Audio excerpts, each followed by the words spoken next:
Hey y'all, this is AL Thick Madame, and this is going to be a what a day post.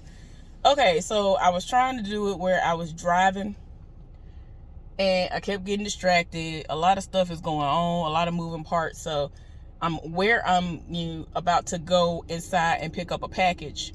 Well, two packages, so they say. And then I'm gonna go back home. Cause I ain't nothing really out here that I need to do today like that.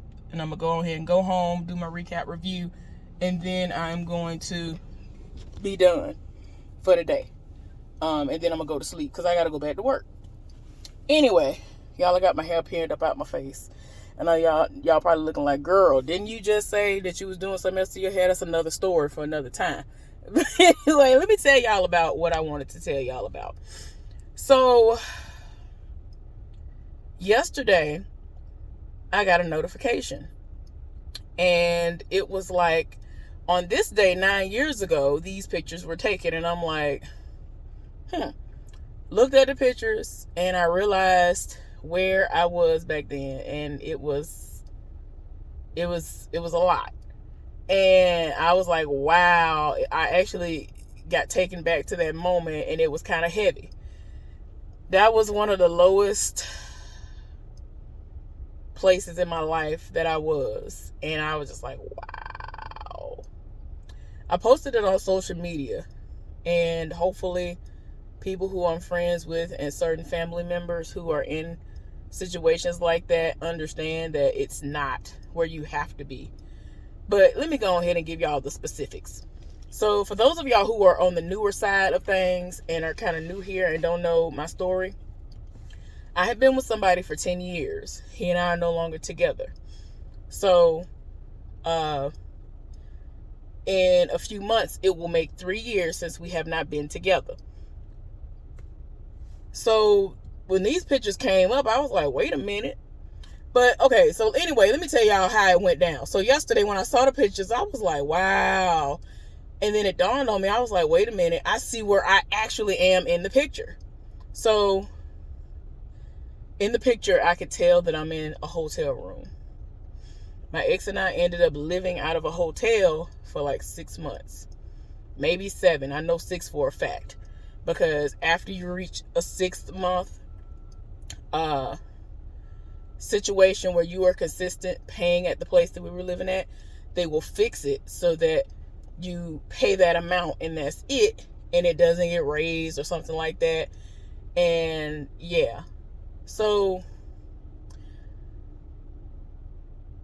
I'm trying to figure out how I can kind of guide this, because I don't want to be lengthy about it and I don't want to get emotional, because I didn't realize how heavy that was until I opened it up and saw the pictures, and I'm like, wow.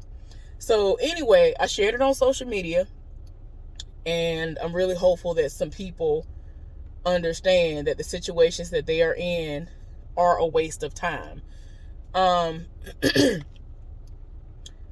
So as I put in the post, that day happened 9 years ago. I woke up faking the funk, and I, painted my nails, because I used to be heavy into doing my hair and my nails, and I really could have had a really dope, thriving YouTube channel, because that's how often I did my hair and my nails. Like, people used to just be like, girl, you need to get a child.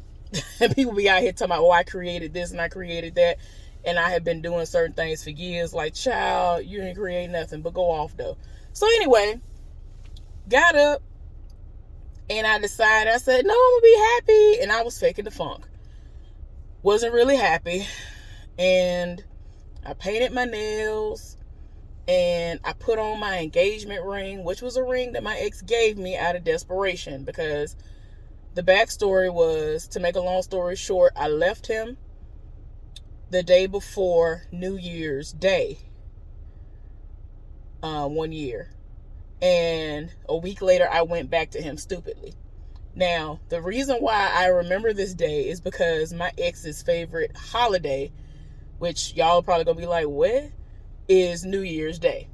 It just was a coincidence that my folks came through the way they did, because at the time I was unemployed, didn't have any money coming in. I was solely relying on him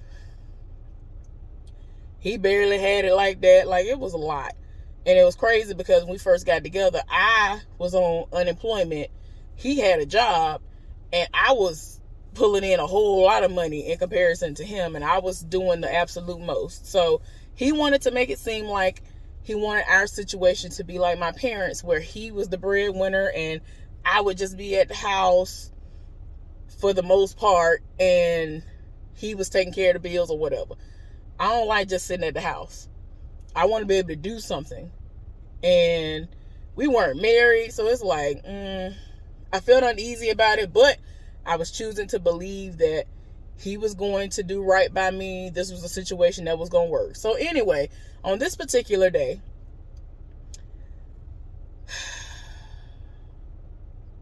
like I said, we were living in a hotel. Y'all, where he was working at the time, he wasn't getting no hours. When I say no hours, I would go to work barely getting hours myself because the summertime was rough. That was like the only time that I barely worked. That was the only time that I barely worked since he and I had been together. And when I had first gotten some work. And I couldn't believe it. Like, I would go to work, waste money on a bus ticket because he was too trash to take me to work most of the time. Y'all, that's a whole nother story in itself. We ain't even gonna go there. But anyway, so I would just barely get enough money to pay for a room, which was a weekly rate. There wasn't enough money for food. Every now and again, there was just enough to get like a box of ramen noodles, stuff like that. Y'all, I don't eat ramen noodles. They make me throw up. They are salty. They are nasty. I don't understand why people live for oodles and noodles and all that crap. I ain't never been here for none of that. Never. When I had a lot of money to burn, I tried it, added shrimp, tried to doctor it up. It was nasty to me. I don't understand. So I went without eating for over a month. Big as I am, y'all, my clothes started falling off me and it was bad. And it was summertime. That's why I said the memory came up yesterday, which means it was July. Hot. And it was hot. I don't know what outside. All I was ingesting was water. So yeah, it was a lot. But yeah, I posted the picture on social media. And I was just like, I woke up. I was faking the funk. I was sitting up here trying to act like I was happy when I wasn't. You know what I'm saying? This person was treating me terrible, in a terrible way. My mental was messed up. He did everything but beat me. I'm actually surprised that I was never on the receiving end of punches coming from this person, because that's how angry he would get. And it's crazy to me because the way that he would come at me once he started becoming angry and all this other stuff, it was 99.999% of the time never warranted. He would be over here guilty of sin and trying to come at me sideways and trying to project something on me when it was him. And I'm just like, child. Like, it really got to a point where I already knew, oh, he cheating again. Like, I would be able to tell. No matter what he was doing, I could tell. I didn't have to have proof. Like, see a message or whatever. Like, the way he would do stuff, it just always gave it away every single time. So anyway, y'all, he pulled a gun out on me, loaded gun, 2 different occasions. Let him tell it he's never done that. And I really had to look at him, like, after our relationship was over with and he tried to think that we were going to be able to be friends or anything. Like, why would I be friends with you? When I think about the terrible things you've done to me, why would I even want to be friends with you? For me, I ain't never been one of them people where I'm like, ooh, yes, I'm finna be happy-go-lucky friends with my ex. For what? We over with. Ain't nothing else to talk about. That's how I feel. Now, a lot of people, they all cool with their friends, they exes. No. And I'm not an evil person, but I don't see the point in 99% of the cases. I don't see the point. We have nothing else to discuss because you're going to want to come into my life in some kind of way thinking that you're going to be able to get pieces of me again. You're going to feel like you can come in and be toxic in some kind of way again. I was weak back then. So if I was that type of person that was like, oh, I'm going to be friends with my exes, I would have been dumb. I would have gave in to anything they had said to me at some point. I would have been weak for them because I was weak when I was with them. So I was just like, I don't understand that. How you going to sit up here, cheat on me day in and day out, then after it's over with, you going to say, well, that was the one thing that was great about our relationship. How you going to say sex was the great thing, then you going to say, oh, sex with you was the best and all of this was better than everybody else that you had been cheating on me with? I can't tell. Because as I've told y'all before, I'm the type of person, I do the absolute most. I ain't trying to make it seem I'm like I'm the greatest or none of that. But I used to go off. I used to do the absolute most. I would rather you be pleased and all of that than me. I don't care. It makes me happy if you pleased. And in my mind, I thought that, oh, well, if he's being pleased, he's not going to do these things to me. Still got cheated on. Still got tried. People do what they want to do. People lie every day, B. People cheat every day, B. I just was like, and then it's like I was so stupid that it had gotten to a point where I stupidly said, you know what? Let me be dumb and just sit here in this situation, knowing that he cheating on me, trying me day in and day out. He even would go so far as to tell me the names of some of these people that he was sleeping with while we were still in a full-on relationship. And he would be like, oh, this is her name. This is what she did. This is what she does for a living. Like, he would show me the heifers. Like, I would be like, oh, I know you cheating, whatever. And he would, like, really sit up there and show me what some of these heifers look like. Told me their professions. And I slick feel like a lot of the times it was because they were making more money than me. And that was why he was saying, oh, this is what she does. And this is this, and this is this, and this is this. This is why I felt like he was, showing me what they looked like and telling me what they did and all this other stuff. I'm like, oh, okay. I'm not a social worker anymore, making money that, even though a lot of people feel like social workers don't make that, I feel like if you work and put it to the side and do what you need to do, like the money that I was making like straight out of college was enough for me to still have money saved up. And, I would have been able to do what I needed to do. I would have been able to save for a house, car, and everything else if I wasn't just being frivolous with it, because I was just straight out and was like, oh, okay. I was giving it away to friends. I was just doing whatever. So, but I don't know why my stomach is so right now. I don't know why. It's like I can't breathe a little bit. I don't know. It's just, I feel like maybe it's because I know so many people who are in this situation. And it's gotten to a point now where I'm like, okay, now I guess I got to wait for the call to see, when they going to view the body or whatever. Because it's like, why would you go back to a situation like that? Like, everybody who I know who has been in situations like that or who are currently in situations like that, they have been physically abused by the people that they are with currently or people that they've been with. Like, I know somebody right now in the situation. And I'm just like, why? You and I are the same age. Like, y'all, it's just so many moving parts and I hate it. But when you talk to somebody until you blue in the face and they just do what they want to do, ain't no talking to them. Because I've tried to talk to this person and they just doing what they want to do. And it's like it's going to take them getting halfway killed or getting killed to learn. I'm just like, I feel helpless. So I post stuff like that, hoping that it will get them to say, you know what? I don't want to be in this. So with the pictures that I posted, I was just basically saying, like, you don't have to be in these situations.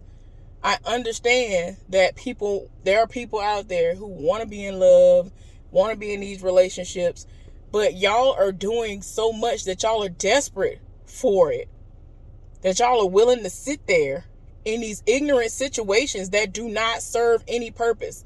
They don't suit you. it's not serving a purpose. I don't be understanding. And I was just like, I ain't got time for it. And then there was one coworker, the woman who got fired, she commented on it. She was the first one to like it and comment on it. She was like, I know all too well about this. I was in this situation for 18 years.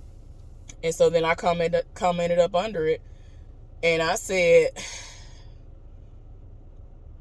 something about how, this person pulled a gun out on me, a loaded gun, 2 times. And I still sat there like a dummy. Like, I really, like, the second time that this person pulled a gun out on me, I said my prayers. Because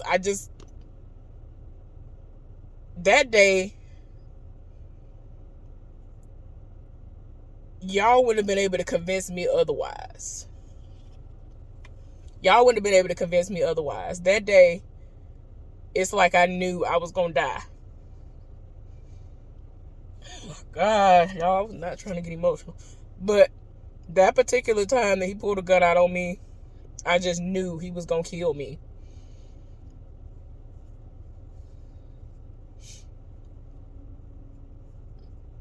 For somebody to be so evil to me when they were the ones out there doing what they were doing.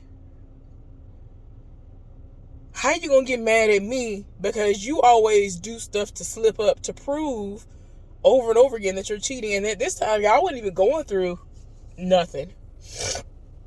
Like, initially when stuff was going on with one of the heifers that he was cheating on me with, he left his Apple Watch or whatever the watch was, and it just kept going off and going off and going off. Apparently at that time, the particular one he had, it kept resetting. And it was bringing up old messages. So at this point, it made me think an emergency was going on with his mama or something. So I was like, what in the world? And he never leaves that at the house. We were living in the trap house at that time. I was like, oh my gosh. Something going on with his mama and them? What is going on? And so I don't think his grandmother had passed away then. So I don't know what it was. I was like, dang, is something wrong? I'm seriously thinking that something has happened. And his folks trying to get in contact with him. Like, that's how much it was going off.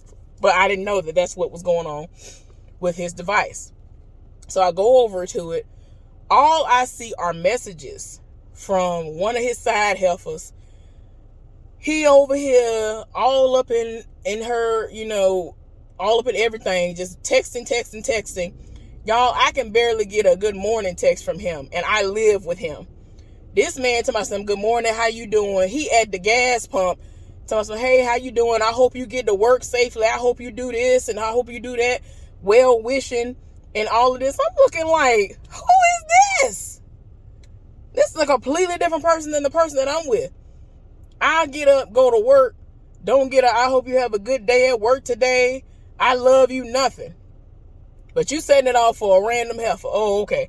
So, y'all, it was just a lot. Y'all, excuse me. I was not trying to get emotional. I don't know what in the world that was about. But anyway, so I just want people who are in situations like this to understand that you don't have to sit in that.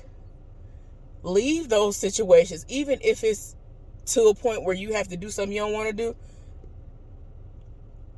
You can't afford to go somewhere, go to a shelter. If you don't have friends, go to a shelter. I promise you, if worse had came to worse for me and I couldn't get to a shelter, I probably would have gone into a bathroom somewhere and just went to sleep in a stall. I tried to be somewhere close to a job where they basically allow anybody to work and try to get me some money together because no. My situation went on way too long. I'm not perfect. I'm not trying to say I'm perfect. But I never sat up there and risked my ex-boyfriend's life like he was doing to me by going out here having sex with all these random people. And then still having the audacity to come back to me. So, yeah. Y'all, I said all that to say this. I just want y'all to understand that, hopefully you are not in a place like this. But if you are, please be mindful that that's not love.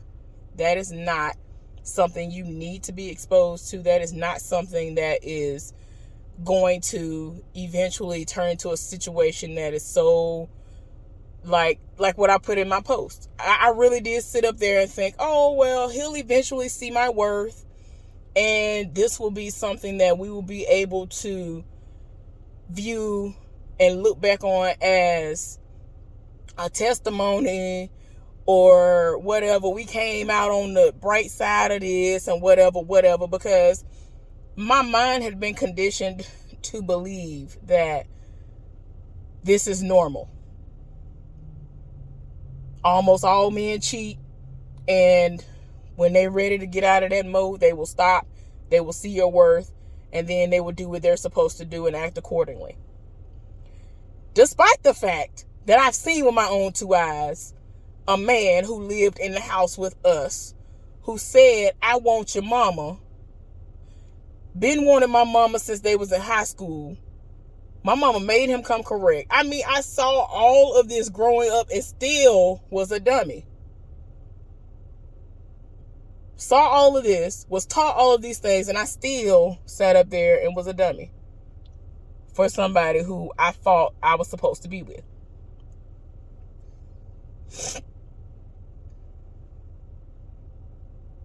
My daddy still go up for my mama. And my mama going all the way through right now. My daddy still go up for my mama.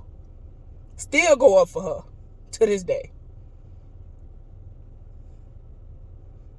But I sat up here like a dummy, acting as if I didn't know what true love looked like I didn't know what somebody actually caring about you looked like, and had gotten to a place where I no longer had joy. I had really gotten to a place where I had lost all of my joy. I wasn't happy anymore. I was always in a constant state of lying to myself so that I could kind of trick myself into thinking, oh, okay, it's all right. It's going to be, like because everybody has always seen me as this super happy person, which I was. I used to be super happy. But I kept saying to myself, wait a minute, I'm slipping, because usually the people see me happy. Let me calm down. I got to, put this facade on. I got to put this mask on real quick. I can't let the people see me like that. Wait a minute. Nobody knew what I was going through. Nobody knew what I was going through. They didn't know that I was homeless. They didn't know that I hadn't been eating.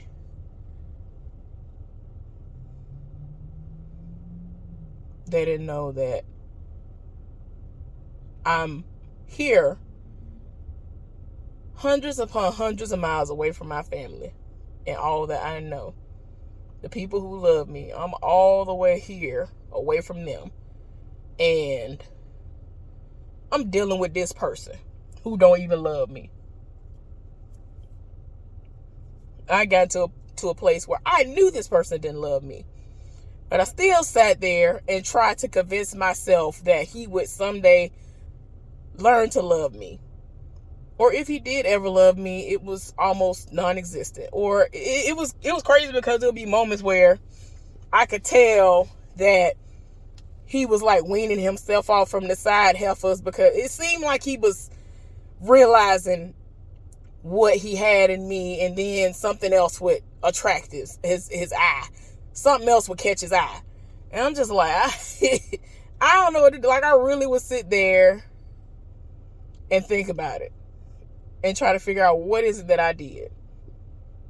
And this is why I always tell y'all that I believe that I did something in a past life that I'm paying for in this one.